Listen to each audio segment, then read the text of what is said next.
Warning: PG-17. Mature content. This game contains disturbing imagery, violence, flashing image, sudden and loud noises, mature themes, and strong sexual content. Viewer discretion is advised. Alright. Mature filter on, mature filter off. The mature filter is on by default. This feature can be turned on and off at any time during gameplay in the option menu. Please be reminded that this game is unsuitable for players under the age of 16 years, even with the mature filter. Even with. Wow. I guess off? I guess? Yeah? Vervan. That's the studio that developed this game. So yeah. This is Cupid. Official novel. I already know that. A very informative description. This is a gothic tale about revenge and different phases of love. I basically read the description of the game, alright?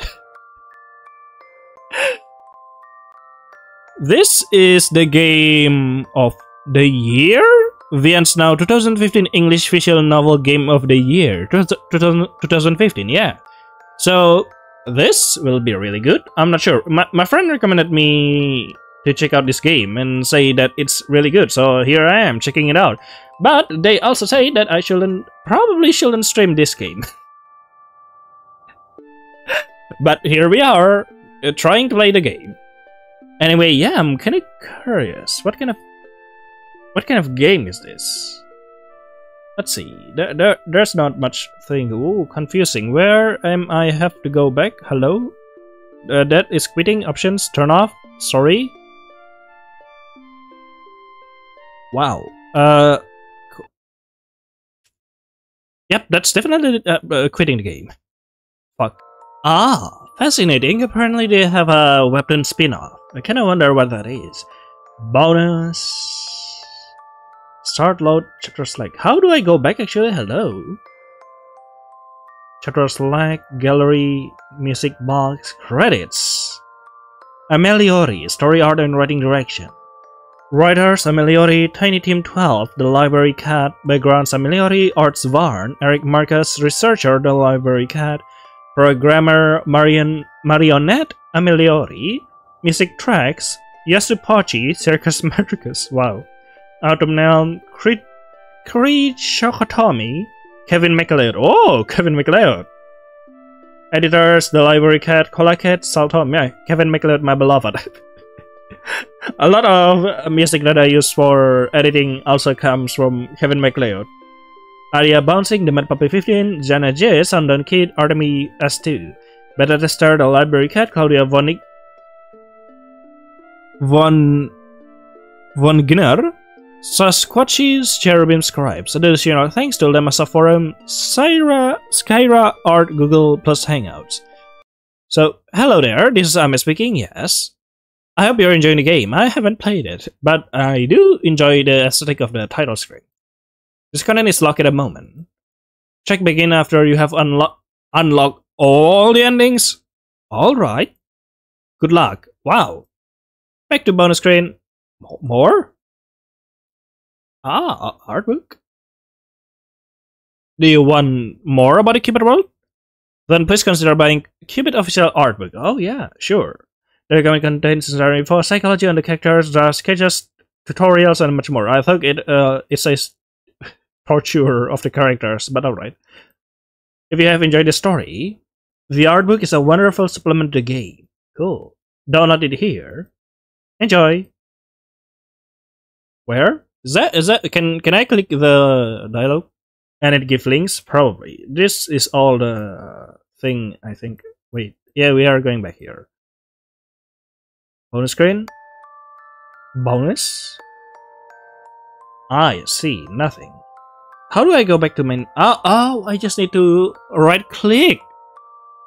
Cool.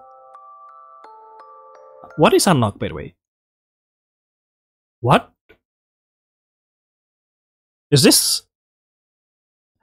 Oh no! Oh! No! Reset! Yes!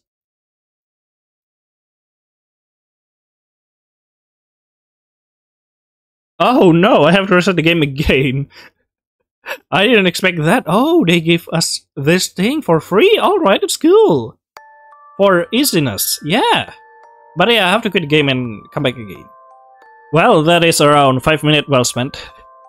Let's start the game, shall we? I love you. I love you, I love you.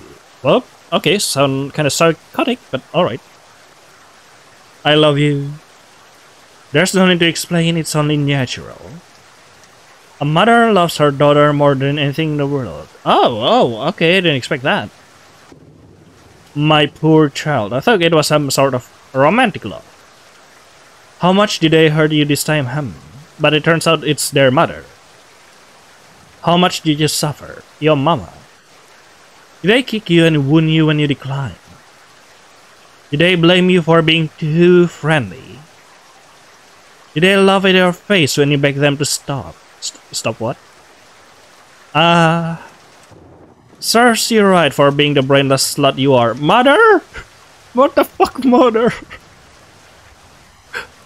You deserve that pain. What the fuck? Why are you gaslighting me? Savor it. It's just the start of the game. Rejoice in it.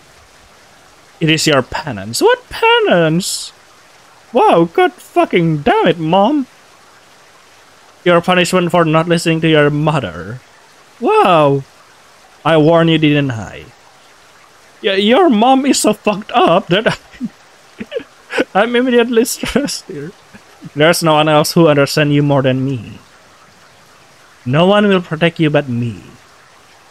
No one will love you but me. After all, how could anybody love something...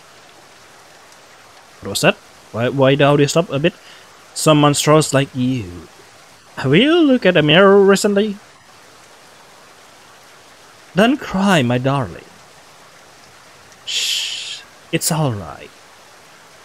Even if the whole world wishes you dead, I promise you this. Your mother will always be by your side. My goodness, child, what happened? Priest, okay, that's a nightmare.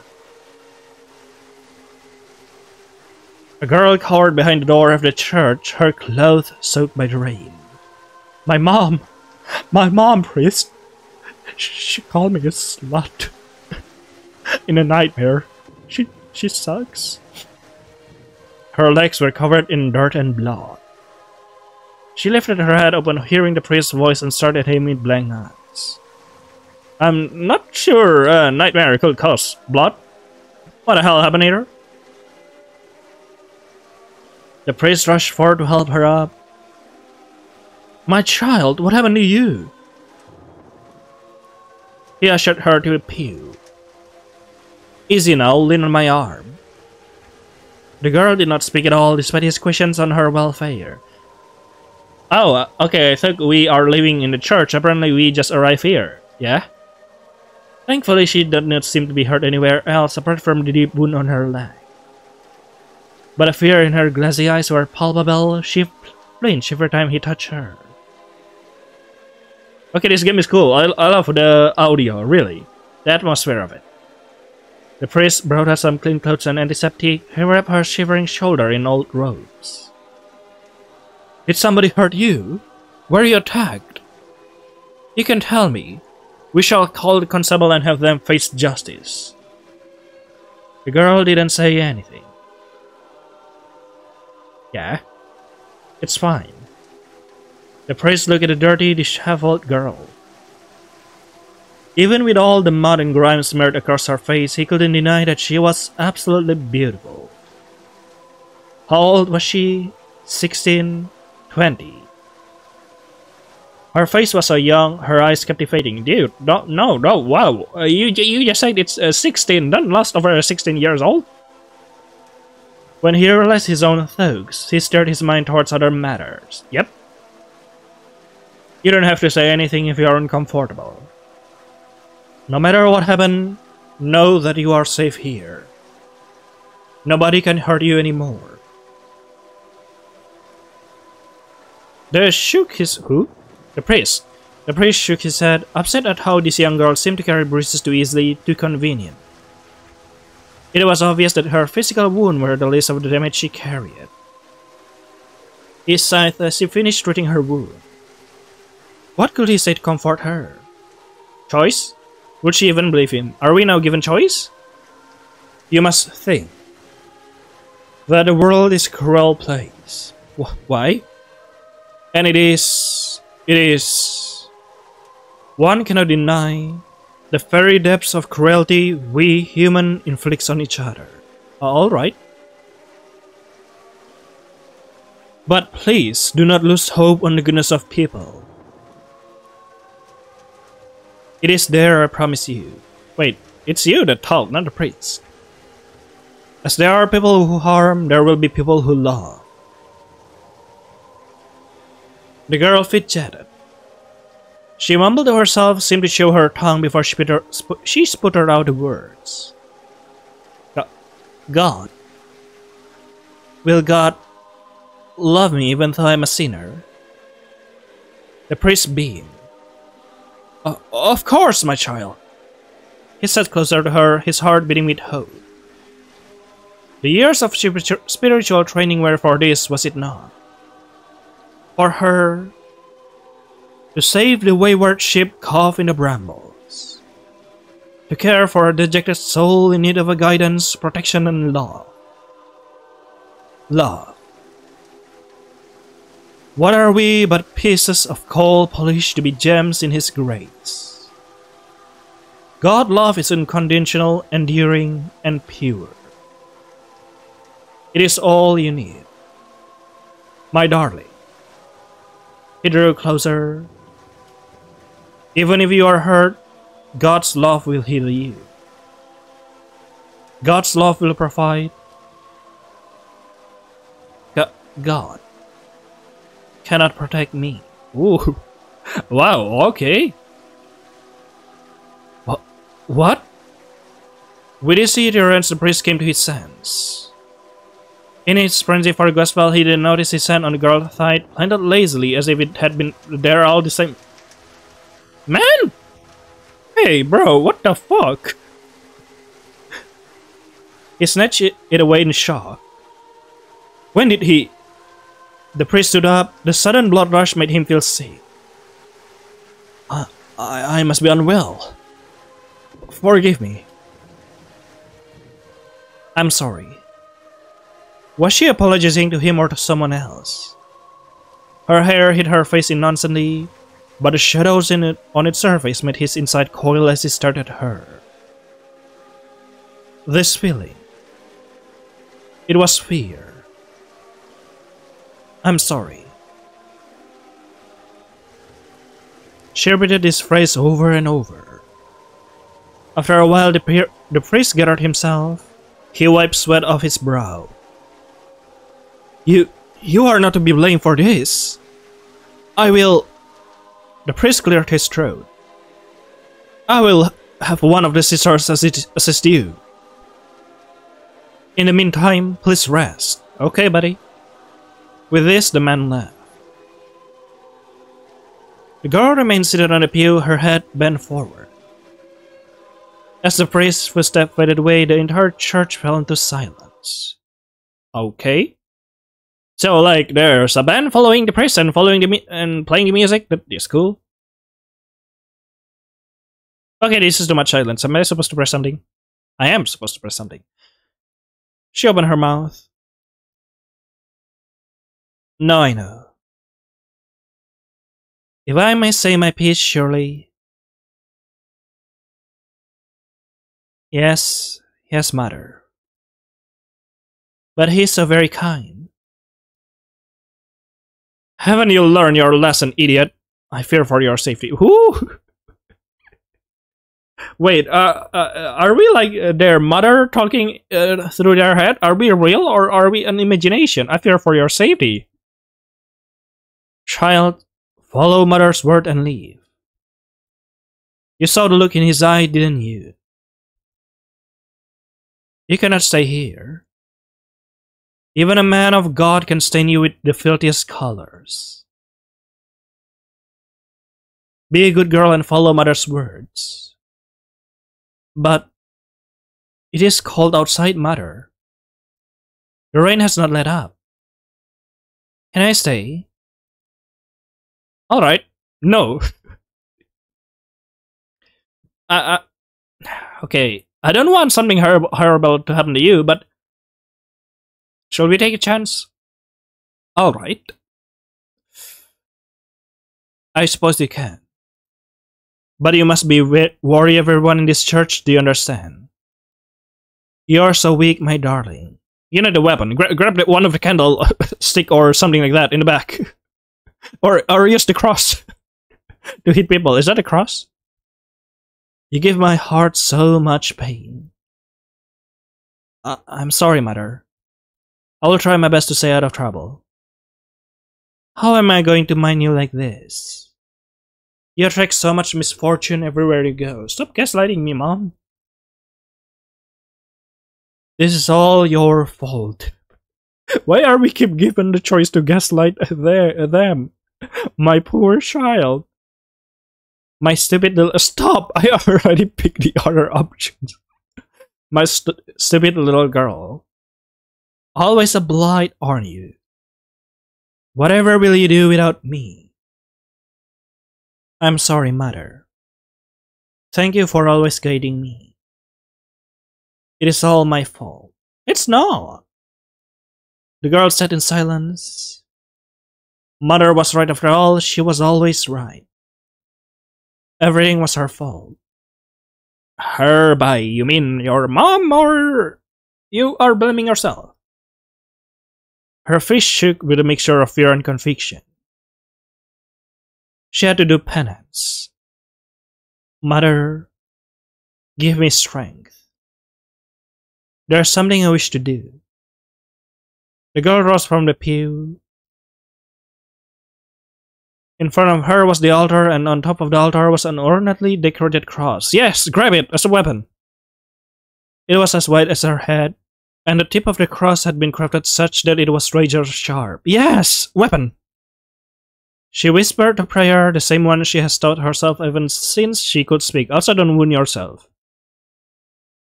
A prayer of contrition, of penance, and sorrow. Lord, have mercy on me, a poor unfortunate soul. Extend your mercy on my heart, so I may not sin no more. She knelt in front of the giant cross, staring at the deity's face, contorted in torment and agony. Pain was good. Well, suit yourself. Pain washed away your sins and made you pure. Don't tell me. You're quite sure you're doing this? The girl's arm trembled ever so slightly. What other way is there for me to atone? A lot of way? She picked up the cross. There's a lot of way. Oh, my darling daughter. Mother is proud of you. Shut the fuck up, Mom. Slowly she brought the sharp end close to her face. So close that it hovered just above her left eye. And with a final gasp of breath, she... Ow! Ouchie! Did you really? No?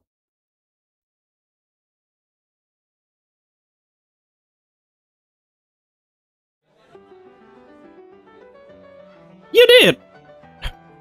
Well, goodbye, IEC. Goodbye, IEC. But yeah, the star and the rose. Hey, that's me. A scruffy young girl, chapter 1. A scruffy young girl in tattered clothes peeked through the open gates of Chateau de Sommeil. How do you read that? Where an afternoon party was being held. People from high-class estates strolled around the manicured gardens, chatting and laughing. Ho ho ho ho ho. Is that how rich people laugh? There were beautiful men and women, clad in silk and velvet, their necks adorned with pearls and jewels. Yes, target for stealing! Hooray! Let's do this, bestie. Let's grab some money. A variety of food was displayed on the tables. The girl stared at the exquisitely arranged plates. She hadn't eaten properly for the past few days. Are you hungry, child? We must not linger. Are you hungry, child? If you want to, you can eat. Are you hungry, my dear? Yes, mother. Rose! You're Rose! Hello, that's me! No, yeah. Just call me a guardian angel. I'm trying to keep you safe and warm and happy. And stuff like that. Except, of course, when I need to do some bad choice in order to unlock all the endings. So, I'm sorry about that. But yeah, for the most part, I'm trying to be good for you. Don't you worry. Mother will provide. You don't need those high-class food anyway. Oh, but I want to. Of course I don't need, but I want to. They will upset your stomach. Now we have stayed long enough. Let us leave. Surely we can look around for a bit. It's still a little early.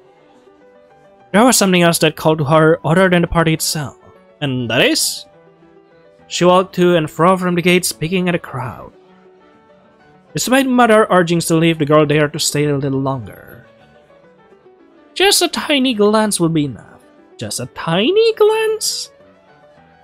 The girl smiled at the thought of him. Oh my. Well played. Oh, hello there. Down at the chateau, Marquis de Gaulle. That's a name. Name that sounds like a red flag. Seems like a very dangerous person from the look of it, but hot anyway. A hot person.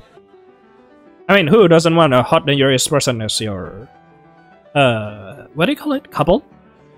His charity was well known in town. He was kind to townspeople, from the lowliest beggar to the common town folk. Parties of the noble-born were usually private affairs exclusive to the other nobles.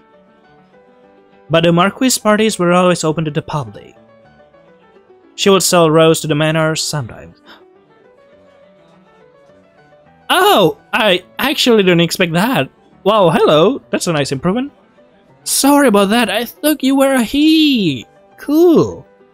Whenever the Marquis was around to meet her, he always... Oh wait. She would sell roses to the manor sometimes. She, it means Rose. Rose girl. Not... I thought the Marquis is a she now. Oh god. Of course, why would the Marquis sell a flower? Whenever the Marquis was around to meet her, he always hand her food and extra coins. Nice! I will definitely sell more flour then. But more than that, the fact that the Marquis acknowledged her presence, to a poor and forgotten Rose girl like her, it was more than she could ask for. Aww. This man you're looking for?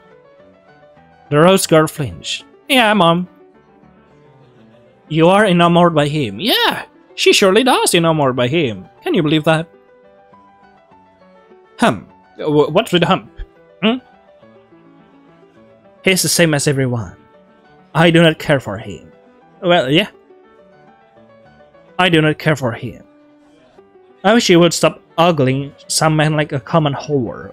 Mom, what the fuck? I just want to see him matter. What for? What good does his presence do you?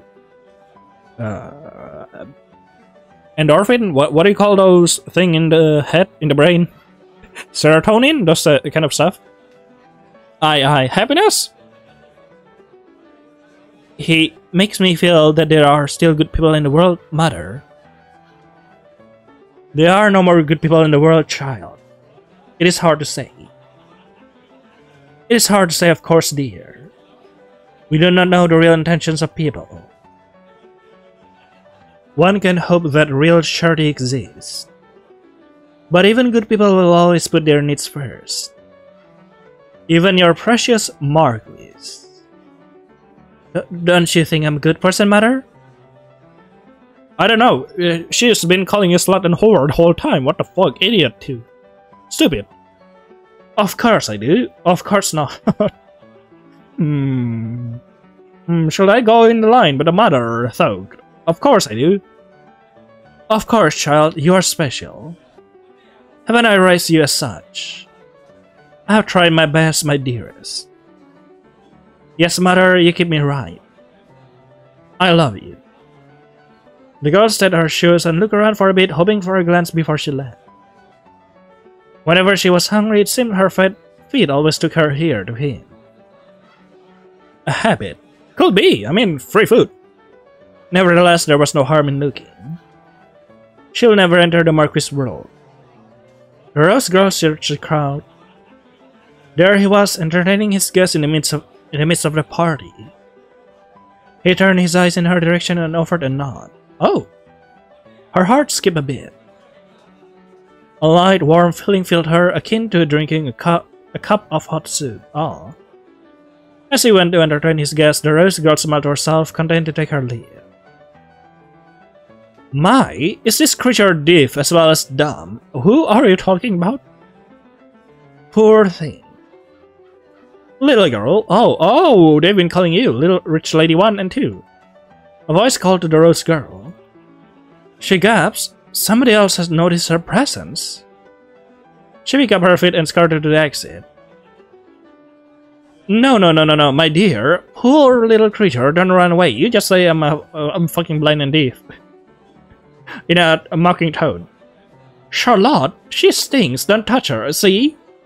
Rich Lady 3 even. Came to crush the party, little urchin. You hungry? Yeah, you also hungry? Hungry for some punches, hmm? Her stomach gave a low grumble. She was always hungry, it seemed, no matter how much or how little she ate. Perhaps because the food isn't nutritious enough? Encouraged by the kindness of the Marquis had shown her, the girl tittered towards their table. What are you selling? Look at this poor creature. Is she selling roses? These are all ugly ones. Wow. Thank you. But not as appealing as the wreck she is covering herself in. Are you trying your best to be this repulsive? Oh wait, I didn't check my avatar. Is it like blocking stuff? I hope not. But well, it's blocking this tiny blipping thing. Aha, there you go. A much more suitable placement. I guess I'll have to check later. Don't be mean, Antoniette. All of you are mean. Perhaps it's the commoner fashion, don't judge. Wow. They laugh while gawking at her and her wares. Oh my, she only has one eye. Oh no. Ghastly. But strange, isn't it? It's like you can look away. The other lady nodded her head. Like those freaks at the carnivals, you mean? Exactly. Well, I don't need to go to the carnivals to see freaks like you. She's darling in her own dirty, monstrous way. Maybe we can keep it. Well, if you gave food? Money? A lot of it? Sure. Hello, do you want some bread, urchin? Yeah, okay. Well, speak up. Maybe her tongue is short, add that to the list of our sterling qualities. If you want the food, let us hear you speak. Yes, madame. What? Yes, madame, I will be grateful. One of the ladies clapped in mockery at her reply. Oh, she talks. The ladies handed her the bread. Well, thank you, goodbye. Kick the towel now, and run. But it was snatched away before her fingers grazed it. God fucking damn it. Hit them with the fucking basket. Not before you dance for us first. Alright then. Oh, make her do a handstand. I've seen a street performer do that once. Quite marvelous. Now I'd like to see that. God damn it, stop giving them ideas. This party is getting quite boring. Well, come on, little freak. Dance for your food. Well, it's boring because of you three. Take a look at the beautiful, cruel faces of the woman. That look in them... It was familiar. A burning desire to hurt something simply because they could. Before they touched her and hurt her, they had that look burning in their eyes. Oh, look at what you did, Claudette. She's shivering like a leaf. Poor thing. The lady laughed as she spoke. I didn't do anything. She should be grateful we are even offering her this much. The girl faltered. Mother, please save me. Mother, didn't I tell you to leave? Didn't I tell you people are cruel? Well, didn't I tell you to leave? Didn't I tell you to leave, insolent child? Shut the fuck up, you insolent mom. Now you can call for me. Now you call for me. Try to deal with this situation yourself. No, don't worry. Screw your mom. I'm here to help. You have to put yourself in this position anyway. I hope you learn your lesson. Hey there. A child's voice called out from behind her. Ah, hello, you must be an important character because you have a sprite, unlike those three bitches over there. It belonged to a girl around 7 with chubby cheeks and curious look in her eyes.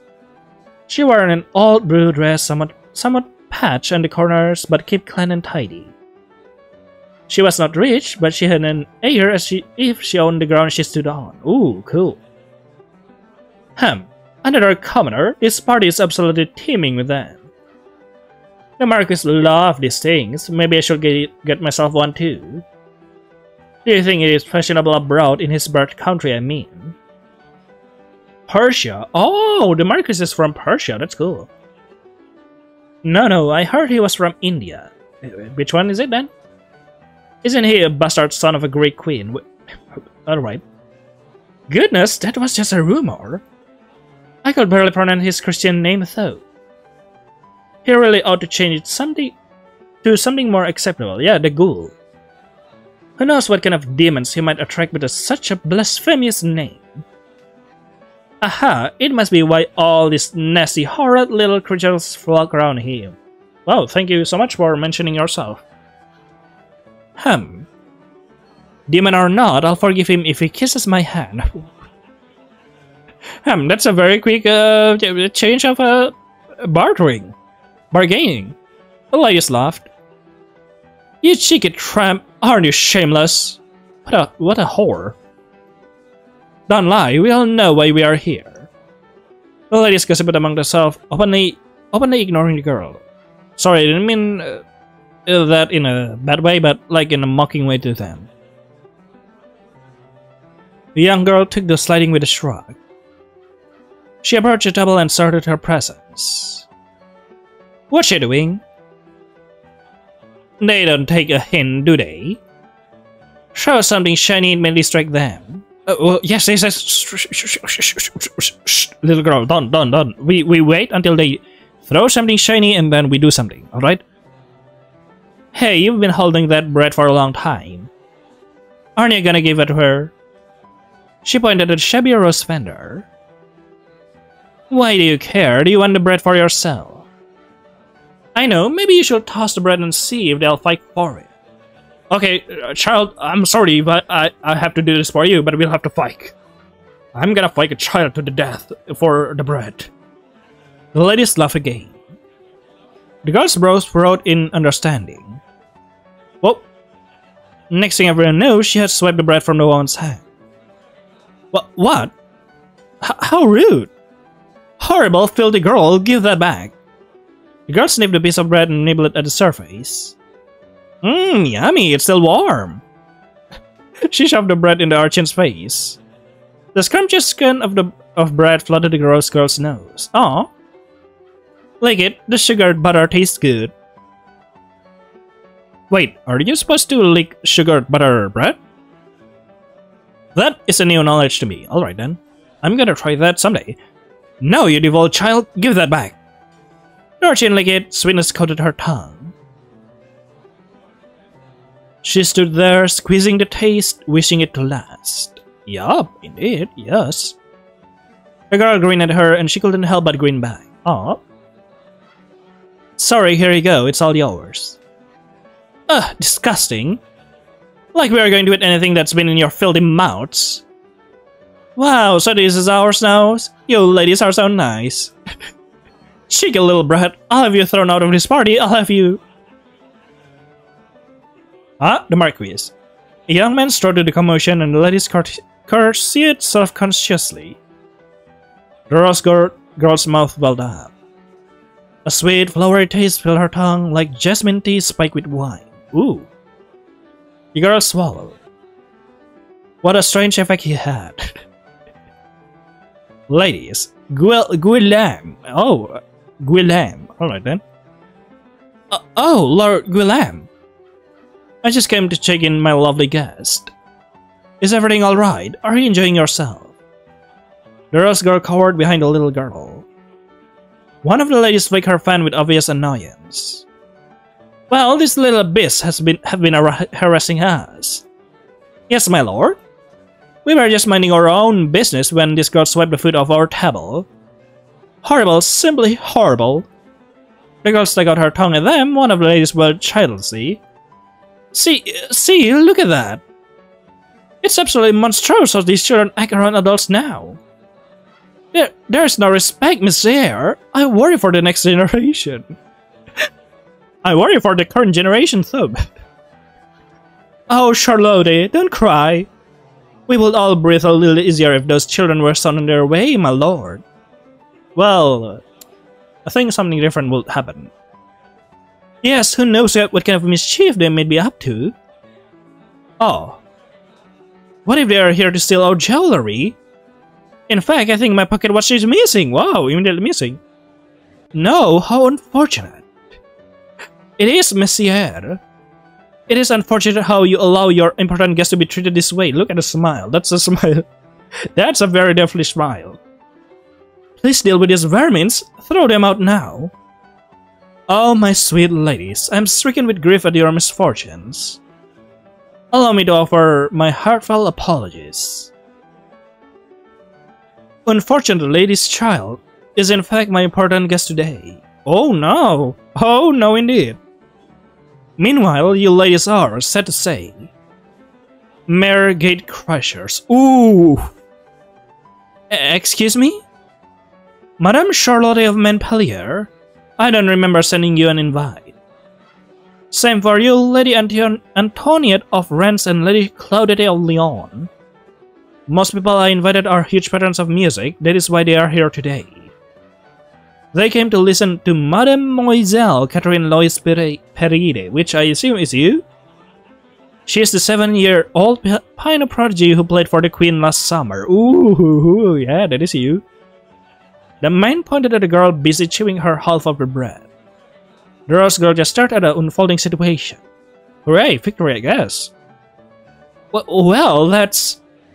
But I'm sure you were aware of that. Yes. No matter, I'm always happy to see you, ladies. It is my pleasure to have you here. But I hope you don't mind giving some of the food away to my townspeople. That is why I kept my gates open. My servers are instructed to serve anyone who passes by, not just my guests. But, oh, and don't fret, darlings. There will be plenty more food left for you. Ooh, being treated like that. The ladies reddened in embarrassment. Excuse me. The Marquis walked up to the two girls. The Rose girl's heart beat so fast it made her dizzy. Wow. Okay, don't worry, Rose girl. I'm gonna get rid of this guy. I'm gonna throw them away. Hiya! She had never been this close to him. Her stomach tightened in a knot as Mother's voice screamed in her ears to leave. Miss Catherine, your father has been looking for you. It is almost time for your performance. The girl looked up at the Marquis and did a little curtsy. My apologies, sire. I didn't mean to cause a clatter. Guillaume chuckled.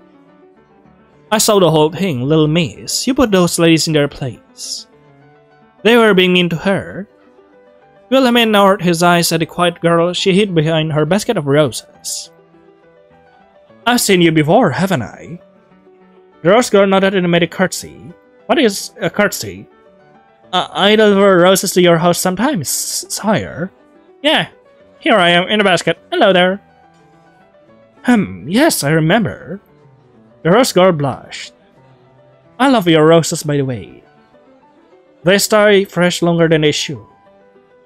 You have tended to them with love. Thank you, sire. Do you have a name, young lady? Wait, your name isn't Rose? God fucking damn it.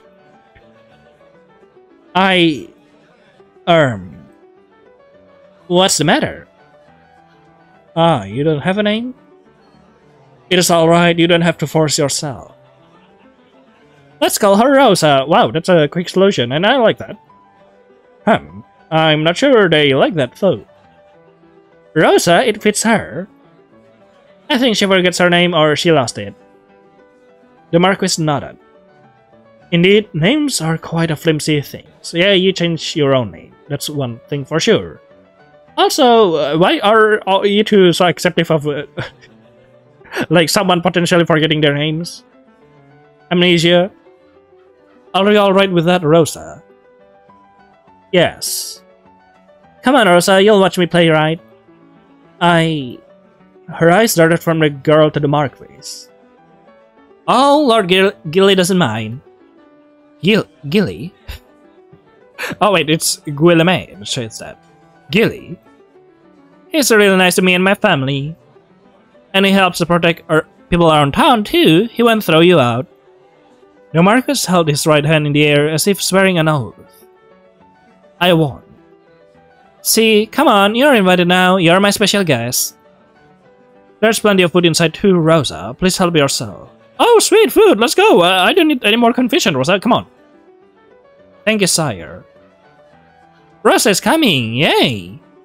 But then Catherine's cheerful face broke into a frown. Actually, the girl looked up to the Marquis. I ran away because I'm a bit nervous. Oh. I've only ever played my piano in private gatherings, inside houses and such. Now there's a whole bunch of people. Yeah. Catherine scratched her head. What to do? What if I made a mistake? Papa will be very upset. Oh, don't worry about that. The Marquis knelt in front of Catherine and patted her shoulders reassuringly. Don't worry, little miss. If you play to touch your audience's hearts, any mistake won't matter. Do you understand? Catherine stared up at him. That's actually good advice. I like that. You know, perhaps you're not a bad guy, as I thought previously at the start. Not really. The man chuckled. How about this? Imagine everyone in the audience is asleep. Except for one. That one special person is listening to you. That's a good advice also. So perform as if you want to make that person smile. Guillaume held Catherine clear, young eyes in his gaze. Do well, my lady. He gave her hand a little peck.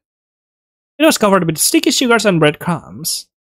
Catherine blushed, embarrassed by the sight of her fingers. Somebody special.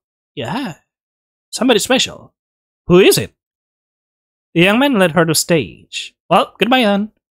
Are you ready? Yes. Catherine trekked up to the wooden podium and walked towards the middle of the stage. The crowd chatter died down. She courtesied in front of her audience and waved to her father. Ah. She sat down in front of the piano, admiring the cream and a bony kiss underneath her fingers. Her own piano was broken and beaten. Father had sold his horse for it. Oh, no. The kid never played, and the strings would creak when it was cold. But it never failed her. She knew the keys like they were her own fingers. She whispered to the piano softly, as if coaxing a beautiful untamed animal. Let's be friends, okay? Oh. She saw Rosa at the far end of the podium, watching her diligently. The Marquis settled in his chair in front of the audience. He gave the girl an encouraging nod. A song that would make someone smile, huh?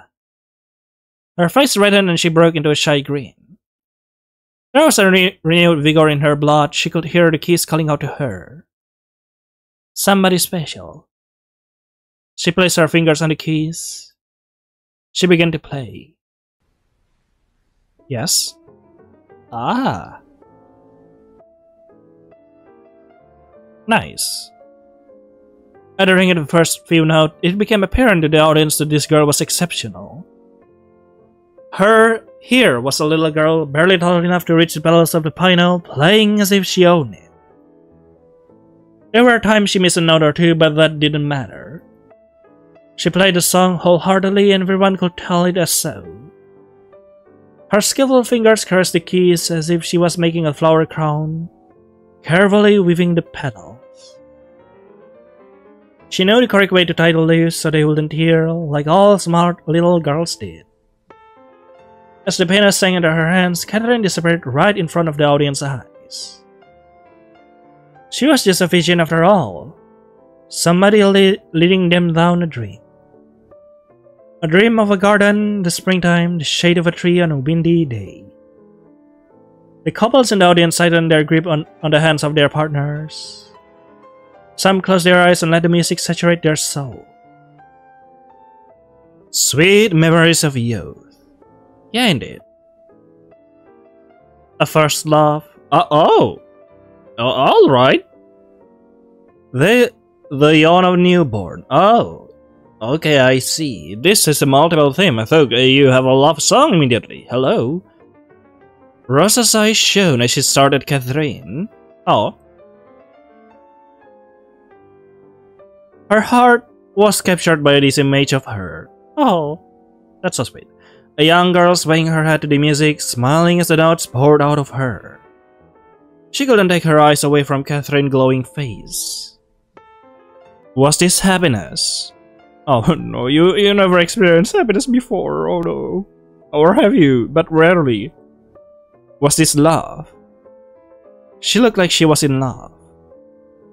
And she was, wasn't she? In her innocence, she was still in love with life.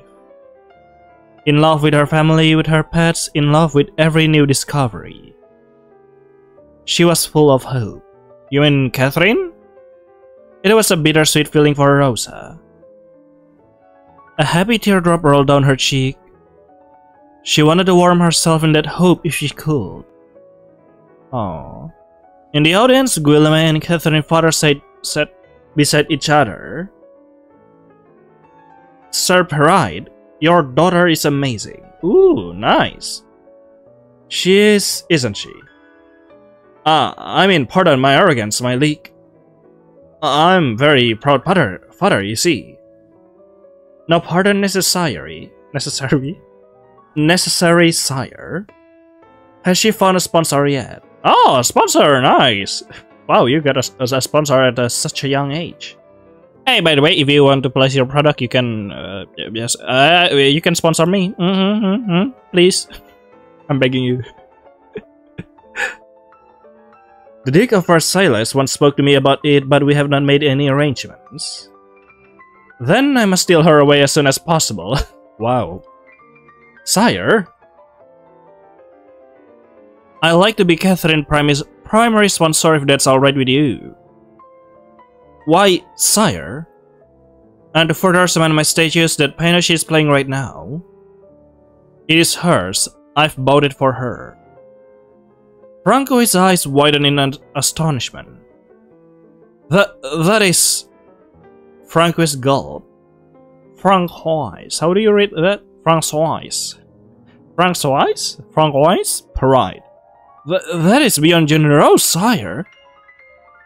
Guillaume smiled. I'm aware it's quite bold of me to ask you outright, but I felt compelled to grab the opportunity. Ooh, nice. After all, the Duke might offer you an extravagant piano plated in gold. Oh, that sounds even more nice. In that case, I have no choice but to humbly concede. What? You seems like a very manipulative person. I'm just saying that, but we will just see. Perhaps you are a good person. I'm kidding. The Duke of Versailles is the worst miser you will ever meet. The man chuckled. Of course, I shall be paying for her musical tutoring as required, along with an ample stipend to accommodate your family. Ah, you don't have to look so surprised, Monsieur Pirate. Your daughter is a star. Geniuses like her only appear once or... That's why the title of chapter 1 is Star and Rose, because a star and a rose, Rosa. Catherine and Rosa. Geniuses like her only appear once or twice a century. There's no doubt in my mind that she will succeed. Thank you deeply, my liege. Let me remind you, this generosity isn't without charge. Alright, sure. Her tutoring will be done at my house. I want to monitor her progress. Apart from that, I very much like Catherine to visit the chateau and play from time to time. Music is one of my true passions. Her presence will benefit my mood tenfold. Ah, okay, alright, sure. Of course, sire, that is a small price to pay for all your offers. On the contrary, monsieur, I don't know how to read all of that, alright? You don't have to decide now. Kindly think about it. Thank you, my lord, Sire Guillaume. After the performance, Catherine and Rosa went to the Marquis' garden to play. Francois and Guillaume lingered on their table, sorting out the details of Catherine's further education. Alright. Emily Braid wandered about the crowd, searching for a familiar face. Ah, the mom! She arrived halfway through Catherine's performance, just in time to gush at her little sister's applause. The sister! Unfortunately, she couldn't find her father in the crowd. When she finally caught sight of the back of his head, she approached him hastily. Father, there you are. I've been looking all over for you. Emily stopped as she saw the man her father was talking to. It was none other than the Marquis himself. She curtsied. But how is a curtsied? I still don't know what that is. My lord, pardon my intrusion, I didn't realize. Guillaume smiled at her kindly. You are free to introduce any time, my lady. Amelia smiled back, just as the rumors say the Marquis was easy on the eyes. Oh, okay. To whom do I owe the pleasure of your acquaintance? This is my eldest daughter, Amelia. Pardon me for not introducing her sooner. Charm. Guillaume offered her a seat. Amelia sat down across the man. Guillaume, not Guillaume. Well, it seems talent and good looks run in the family. Ooh-hoo! Francois stretched his head. Yes, my daughters are my pride and joy. Thankfully, they both took after their mother. Surely not, Monsieur Pride. I see earnest strength in her eyes. That much she has taken after you. Emily snorted at such cliché words. Her father was clearly basking in the compliments. Wow. If this really was the famous Guillaume the rumors talk about, then he wasn't exactly much of a charmer, was he? He was no troubadour, nor was he a poet. She didn't know what all the fuss was about. The ladies in the house she worked for could not seem to talk about this man. Admittedly, there was something morbidly curious about the way he looked at people. Morbidly curious? He came off vague and distracted, seemed incapable to utter words beyond what were expected of him. I am pleased to have finally met you, sire. I've heard a lot about you on my travels. All good things, I hope. Bad things, perhaps, later on. Depends on the tabloid and the day of the week. Wow, alright. I like this character immediately. Emily looked over to herself and chuckled. You are a governess, I was told. Where do you work? With the Dimitri household, sire. Ah, yes, I heard you were marrying into the family soon. Oh, father, I told you not to tell anybody yet. I didn't, but you know how people talk. Word travels fast. Pardon the comment then, my lady. Please. Your betrothed is a lucky man, I'm sure. The conversation endured through the afternoon. Small talk about musical composers and their little town. Catherine's musical background, Francois' student, Amelia's work. Emilia played with her napkin, offering Drool's opinion on equally droll topics. All throughout the exchange, Emilia observed the infamous Marquis de Gaulle. This was him? The audacious, shameless flirt of the royal court. According to rumors, he was able to bet both the widowed Countess of Devonshire and her daughter. Wow! What the fuck? What? Damn! You go for the mom and the kid! Holy shit. At the same time? Wow! What? And even had a tumultuous relationship with the Prince of Garnet. Alright, wow, multiple! He didn't limit himself to royalty, or so the tabloids say. His latest fling was with the English poet. Ah. Who they say almost killed him when he was caught with another man. Or woman. My man? At this point, who knew what was real and what was a blatant lie made up by the newspapers? She had looked forward to meeting him. And here he was finally. Talking about something the new bakery creme brulee. Ooh, creme brulee. Emily sighed. She couldn't say she was disappointed exactly. The rumors couldn't all be true, could it? But the Marquis was a depressingly normal man. Maybe even boring, Emily ventured. She watched as his gaze flickered across her hair and her nose before lazily trailing away. How infuriating. Any moment now, she thinks. Any moment now, he will say something coy. Something outrageous. Something... Shamefully, long have Amelia fantasized about this. Amelia? The infamous Marcus Guillaume attempting to woo her, Amelia period fantasize. And she, a reasonable woman, would scold him and put him in his place. Wow. This shameless flirt whom everyone adored. That will be a small victory for sensible women everywhere. But regrettably, the Marquis was nothing but polite. He did not ogle. He did not touch unnecessarily. Not audacious gestures or suggestive winks of the eye. He will not even look at her for more than 2 seconds. Maybe she was not pretty enough to flirt with. Oof. Emilia bit her lip. She shouldn't be thinking that. But there were also times that he would quietly look into her eyes when the conversation looped. When the words spoken were without meaning, their eyes would converse further. Okay. To Amelia, he started to look lonely underneath the facade of Capri's eyes. He seemed tired of all the gallivanting. What the hell is that? The rumors and the numerous flings. We are all a little lonely, aren't we? Perhaps even he. He invited the family over to his chateau and commented on how empty the building felt sometimes. Music was his guilty pleasure.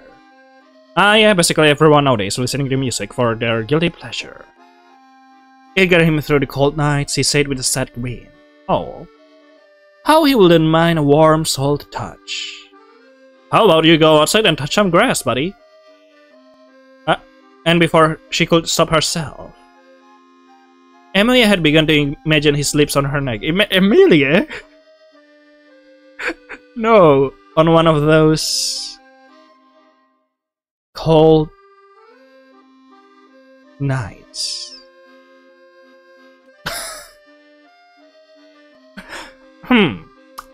Sensible, reasonable, isn't it? Still one of my favorite characters, by the way, Amelia. Amelia shook her head, trying to erase the thugs in her mind. They were having a perfectly mundane conversation. What is wrong with me? She didn't know where those thugs came from. Fortunately, her father didn't seem to notice. Miss Amelia, your face is flushed. Are you alright? I'm fine, just the sun, I suppose. If you like, you can rest inside the chateau. I'll have someone attend to you. No, that's not necessary. Papa, hello? Catherine came bounding up to the huddle. Emily sighed gracefully at her sister's distraction. The little girl ran toward Francois, flinging her arms around his torso, shuddering happily about gardens and butterflies. A young red girl followed behind her. Amelia wasn't sure how old the girl was. Her dirty blonde hair hid the left side of her face. You could just see faint traces of scars peeking through. A surge of motherly affection caught hold of her heart. What? Okay. Hello there, young lady. The girl looked down at her toes but smiled shyly back at her. I see you have made a crown of flowers. You look very pretty. Thank you, miss. Catherine gave it to me. Sister, this is Rosa. She's really nice. She knows the name of all the flowers in Lord Gilly's garden. Catherine, there you go again with your silly names. Sister, help me convince Papa to let Rosa stay with us. Oh, that will be nice, isn't it? You got food, you got stuff like that. Nice. You go, Rosa. Catherine? Papa, please. Please let her stay with us. She doesn't have anywhere to go. Catherine, that is not very nice. But that's true, though. Rosa is a girl. She's not a kitten you can just pluck from the street and take home like you always do. I mean, if you have a lot of food and treat me well, I'm sure will. Rather than being in the street like that. Goodness no, we all have the stray cats of friends living in our house. Yes, I know she's not a kitten. I know she's a girl. But shouldn't we take her home even more so? Oh, that's a good point. Franquest sighed. Guillemette chuckled under his breath. Your daughter has some very unique views, Sir Pride. Well, Lord Gilly, what do you think? Huh.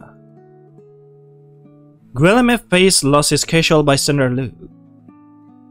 You're a marquis. I'm pretty sure my father would follow your orders, right? Shouldn't we take Rosa home? You are telling the marquis to order your father? Guillemette brow furrowed at being put on the spot so suddenly. He stole a glance at Francois, who gave him an imploring look. It was clearly not the first time this conversation happened. Guillemette cleared his throat. Well, I'm sure it's up to your father since he owns the house. Your father works hard to clothe and feed you and your sister. And now he will have to do that for Rosa too. That will be a burden to your father, right? I earn money. The queen gave me lots last time. Wow. The characters are Amelia and Catherine are very likable. I'm still not sure about Rosa, but we'll see later on because Rosa is still not revealed. The character is, but I love both Catherine and Amelia characters. Father said you give me lots today too. Franquist blushed furiously. Catherine, hey. You've given this some thought, I see. Yes, I get it all figured out. Catherine pumped her fist energetically. Ever since sister moved out to work, nobody minds the house anymore. Oh, I have to wash the dishes every time. Papa's so busy, he's rarely at home, there are always enough food for me. If Rosa stays, then we can play together. She'll wear sister old clothes and will mind the house when both sister and father are away. You have a very cool mindset, Catherine. She can wash the dishes sometimes and I'll wash them sometimes. Guillaume and Franquist shared a look. And besides, if it were up to me, I have people take one girl home in their house and give her food. Girls don't even eat that much. No, Rosa. One time I ate one whole plate of potatoes and my stomach hurt. If Rosa was there, I wouldn't have eaten so much. Maybe. Guillaume snickered. Franquist rubbed his neck in embarrassment. Catherine, please. Father... Oh, sorry, it's Amelia. Father, when you allow it. Emily patted her father's shoulder, whispering quietly to his ear. I think Catherine needs a friend. She is always alone ever since I left. Taking Rosa in wouldn't mean much trouble for us financially, yes. My New York pays better. I'm sure we can manage. Well, about that. Perhaps if Rosa works in my household, it wouldn't be much of a burden to your family's pride. Ooh! Good idea as well, although I'm not sure. I'm not sure about you. Wow, Lord Gilly is awesome! Ah, that will be a wonderful gesture, sire. Not at all.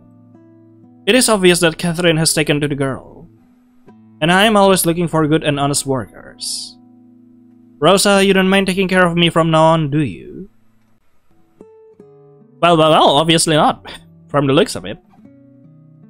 Although if she were to stay with us, her situation still worries me, sire. What about her family or her friends? The girl was quiet the whole time. She was looking at her toes or at Catherine. Rosa, do you have any family, relatives, or friend you stay with? No, sire. My mother died a long time ago. Yet her voice still haunts you, gaslighting you. Rosa, you idiot! Shut the fuck up, Mom. But she guides me always. That is concerning. So please don't be compelled to mind me. No, don't go back to the streets, Rosa. It's September, it's going to be really cold soon. Lord Gilly will even give you work. Stay. I just realized that apparently there's a mistake and my avatar isn't there, isn't it?